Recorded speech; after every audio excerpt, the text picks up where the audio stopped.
puolesta. Mun nimi on Mauri Kostiainen ja olen myös biohybridimateriaaliryhmässä. Ja tänään aiheena olisi virukset ja niiden käyttö materiaali- ja lääketieteen sovellutuksissa. Ja käydään vähän läpi virusten ominaisuuksia ja sitten mitä tarjottavaa viruksilla olisi materiaalitieteelle.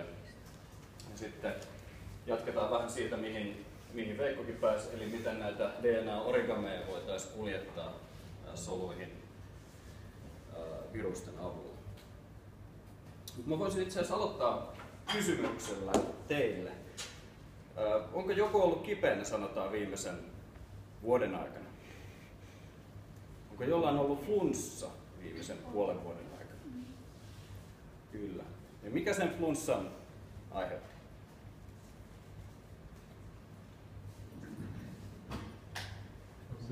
Virus, kyllä.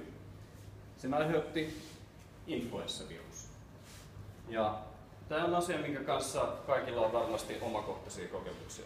Eli se, että ympärillä liikkuu pöpöjä, viruksia ja ne aiheuttaa erilaisia sairauksia. Jotkut voi olla ikäviä, lieviä kuitenkin, aiheuttaa rakkuloita, niin kuin esimerkiksi vesirokko. Sitten voi olla esimerkiksi eläimistä tarttuvia viruksia, esimerkiksi parapox-virus, joka aiheuttaa ikäviä rakkuloita, voi olla hyvinkin kipeitä. Viime aikoina on myös paljon ollut esillä julkisuudessa Zika-virus, joka on levinnyt Brasiliassa, ja sitten on vahva epäilys siitä, että se aiheuttaisi mikrokefaliaa lapsille. Tätä ei toisaalta ole tieteellisesti varmistettu, mutta se on vahva epäilys tällä hetkellä. Ja sitten meillä on tietenkin valtava joukko muita viruksia. On HIViä, on noroa, on ebolaa, influenssaa ja muuta. Ja viruksia on itse asiassa ihan kaikkialla. Viruksia löytyy maailman kaikista ekosysteemeistä. Ja on arvioitu, että virukset on ylivoimaisesti maailman yleisin biologinen järjestelmä. Ja on myös arvioitu, että maailmassa olisi suurin piirtein näin monta viruspartikkelia. Tämä on aika astronominen luku. Ja jos katsotaan ihan osuutta biomassasta, niin jopa biomassasta aika iso osa on virus. Ja kappalemääräisesti tietenkin lukumäärä on hirveän iso, koska virukset on äärettömän pieniä. Ja virusten esimerkiksi tai viruspohjasta perimää on myös ihmisissä lähes 10%. Eli virukset on äärettömän hyviä siinä, että ne pystyy siirtämään myös perimäaineesta lajista toiseen.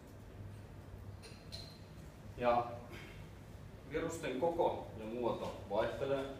Yleisimpiä tyyppejä on esitetty tässä näin muutamalla kuvalla. Esimerkiksi ikosaeetrisiä viruksia, pallomaisia, sauvomaisia tai sitten tällaisia bakteriofaageja, jotka näyttää jo melkein pieniltä koneilta, jotka pystyy tarttumaan solun pintaan ja injektoimaan sinne sisään perimäaineksensa. Ja näiden tyypillinen koko on noin 15 ja 400 nanometrin välillä, mikä tekee niistä itse asiassa hyvin ideaalisia rakennuspalikoita nanotieteelle.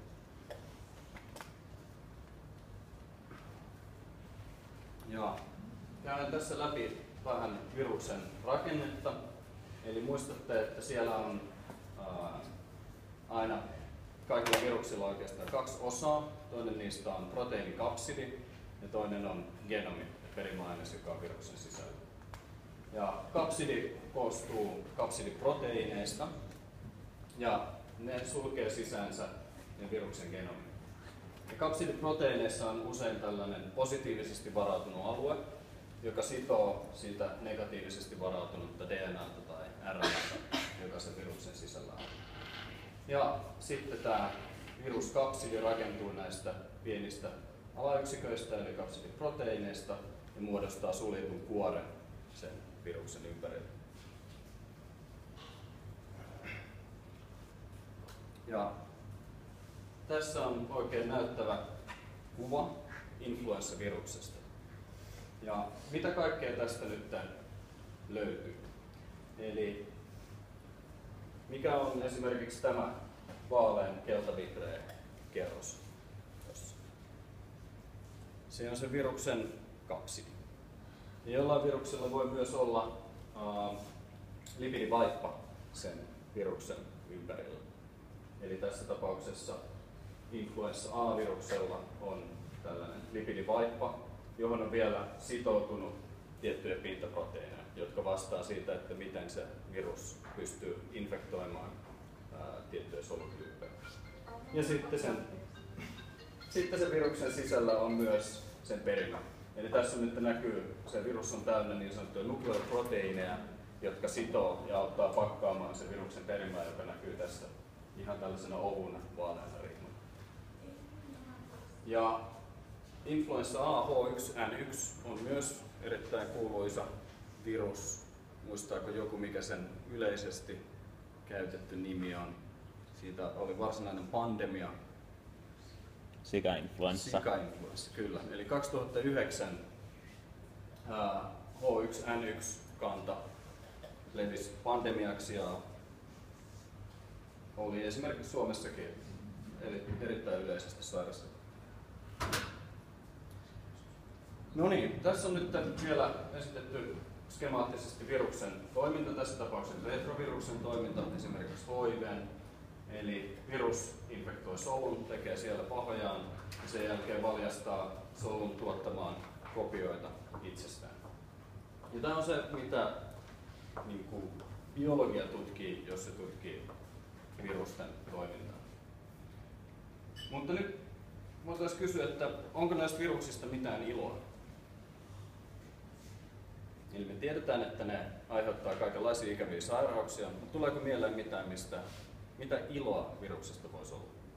No ainakin kun tuo virus on tuollainen niin kuin järjestelmä, jolla me voidaan saada niin kuin geneettistä materiaalia tuonne solun sisälle, niin voisiko sitä virusta käyttää jossain niin kuin geenitekniikan sovelluksissa? Kyllä, eli kuljettimella. Se on erittäin hyvä sovellus ja tietokoneella kyllä hyödyntää viruksia nimenomaan geenikuljettimina. Ja me päästään tähän itse asiassa vähän myöhemmin. Se on jotain, että virukset pitää kurissa merissä bakteerit. Joo, tällaisiakin on. Se taas liittyy enemmän siihen, että itse asiassa viruksia ei siinä tapauksessa ehkä hyödynnetä, mutta se on totta, että niillä on erittäin tärkeitä rooleja siinä, että miten ne vuorovaikuttaa muiden mikrobien kanssa. Se on vaan arvaus, mutta voisiko noin periaatteessa kontrolloida syöpäsoluja, jos ne pystyisi muuttamaan niitä syöpäsoluja? Kyllä, on olemassa tällaisia niin kutsuttuja onkolyyttisiä viruksia, jotka pystyy infektoimaan spesifisesti syöpäsoluja ja myös tuhoamaan niitä. Tästä on itse asiassa ihan suomalainen firmakin, sellainen kuin Oncos Therapeutics, joka kehittää näitä ja on testattu ihan ihmisillä asti. Tuleeko muuta mieleen? Yksi hyvin, mikä mulle tuli ihan ekana mieleen, minkä varmasti kaikki on tuttuja. Menee lääkäriin, saa piikin. Kyllä. Eli rokotteet.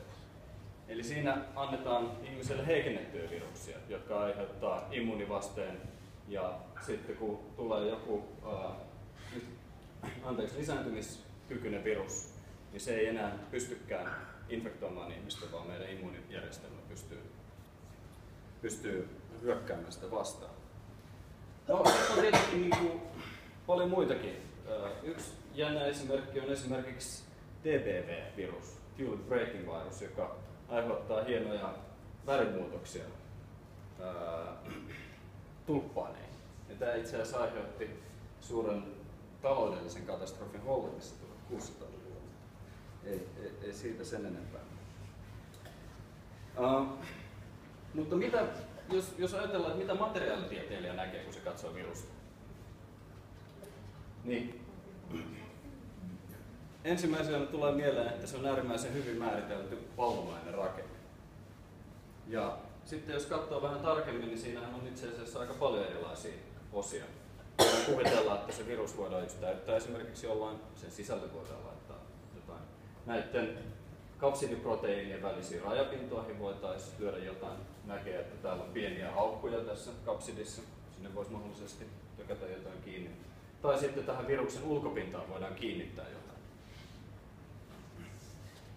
Ja otetaan tästä nyt esimerkki esimerkiksi, että miten tätä viruksen hyvää tai hyvin monodispersia muotoa voidaan käyttää hyväksi. Eli sitä, että ne kaikki virukset on samankokoisia, niillä ei ole koko jakaumaa. Eli jos halutaan syntetisoida esimerkiksi metallisia nanopartikkeleita laboratoriossa, niin yleensä pyritään siihen, että saataisiin tietyn kokoisia partikkeleita. Sanotaan, että kaikki partikkelit olisi 20 nanometriä. Mutta kun niitä tehdään labrassa, niin kaikki ei mene aina ihan niin hyvin, vaan niitä tulee vähän erilaisia. Tulee eri muotoisia, tulee eri kokoisia. Ja miten tätä prosessia nyt voitaisiin auttaa virusten avulla? Esimerkiksi voitaisiin käyttää virusta muottina niin, että otetaan tyhjä viruskapsidi, jossa on näitä pieniä aukkoja. Ja sen jälkeen säädetään reaktio-olosuhteet niin, että se nanopartikkeli lähtee kasvamaan täällä viruksen sisällä. Ja silloin se kasvaa, kunnes se törmää siihen viruksen seinään, ja sen jälkeen sen kasvu pysähtyy. Ja sen jälkeen me voidaan esimerkiksi poistaa tuo viruskuori siitä, ja meillä on täydellisesti määriteltyjä nanopartikkeleita. Tämä yhtenä esimerkki. Ja toinen esimerkki, tässä on yksi pakollinen video myös teille.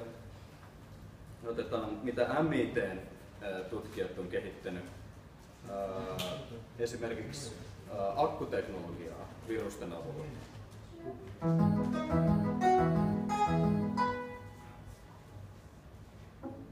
Can biology be used to grow a better battery for long-distance vehicle applications? M13 bacteriophage, a benign bacterial virus, can be used as a template in water at aqueous conditions to grow manganese oxide nanowires.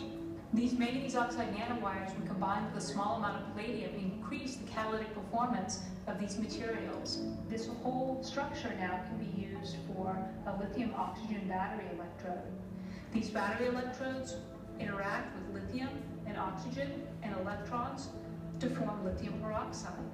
This is a reversible reaction where the lithium peroxide forms back into its components to complete the cycle.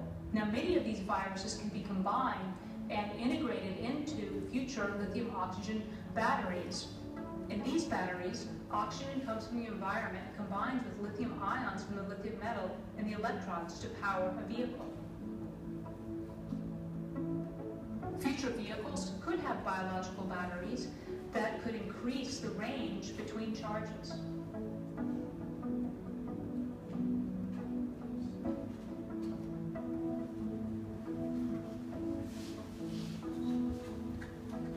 Näin tässä MIT-tutkijat maalailee ruususta kuvaa, miten kohta Tesla ajaa virusakuilla.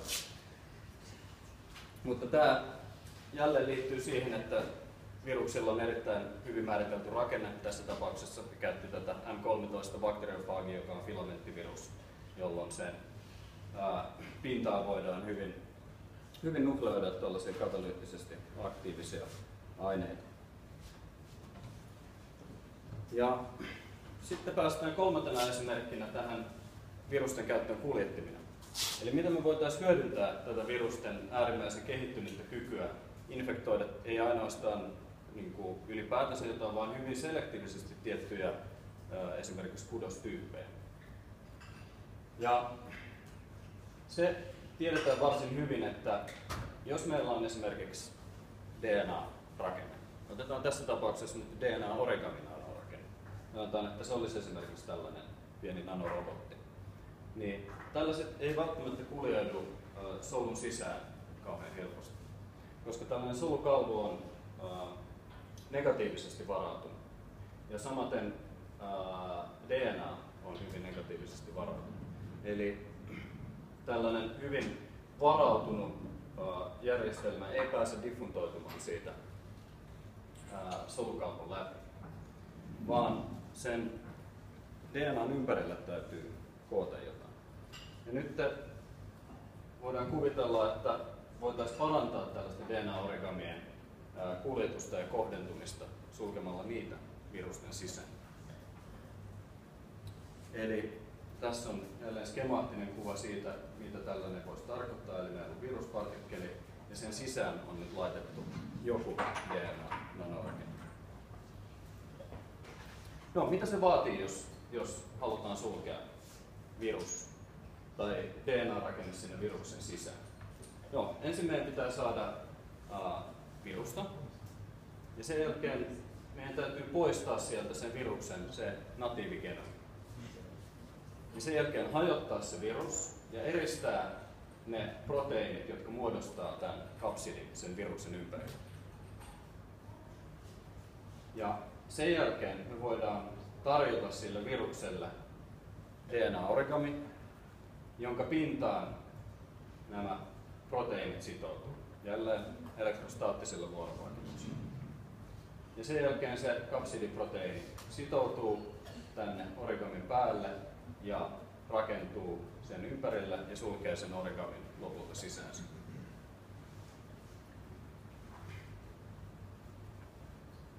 Ja tässä on nyt esitetty elektronimikroskooppikuvia tällaisesta prosessista. Nämä on itse asiassa meidän omassa labrassa tehtyä. Eli täällä meillä on tällainen levymäinen DNA-origami, ja sitten lähdetään kasvattaa tämän kapsidiproteiinin pitoisuutta, jolloin se lähtee rakentumaan. Ekaksi se pakkaa tuon origamin vähän tällaiseksi kevätkäärylemaiseksi rakenteeksi, ja sen jälkeen se päällystää sen kokonaan, jolloin se rakenne aukeaa. Ja nyt meillä on saatu aikaiseksi tällainen viruksen sisään laitettu DNA-rakenne, ja nyt voidaan sitten kysyä, että mitä käy, kun tällainen järjestelmä tarjotaan solulle. Meneekö se sinne sisään vai ei? Ja tässä on nyt tutkimusdataa, ihan aitoa tutkimusdataa siitä, että kuinka hyvin tietyt solut ottaa näitä DNA-origameja, jotka on pakattu viruksen sisään, niin sinne solun sisään. Ja nyt on tutkittu sitä tässä graafissa, että kuinka iso osuus näistä soluista sisältää näitä origameja. Ja nähdään, että kun me kasvatetaan tämän origamin pitoisuutta, niin ne pääsee sinne solun sisään huomattavasti helpommin kuin tapauksessa, jossa sitä virusta ei ole. Eli paljas origami ei kuljeudu sen solun sisään, mutta origami, joka on sen viruksen sisällä, niin kulkeutuu sinne huomattavasti tehokkaammin. Mitä nämä tarkoittaa nuo eri viivat, kun siellä on nyt niinku sininen, punainen? Eli tässä on, nämä on rinnakkaisia kokeita, ja musta on keskiarvo näistä. Joo. Ja tässä on sitten valomikroskooppi, konfokaalimikroskooppikuva soluista, jossa solun tuma on nyt värjätty sinisellä ja sitten origami vihreällä. Niihin on laitettu pienet väriaineet, jolloin ne nähdään fluorescenssi mikroskoopissa. Ja nyt nähdään, että ne origamit todellakin päätyy myös ihan tänne solun tumaan asti. Ja voidaan todentaa se, että ne origamit on siellä solun sisällä.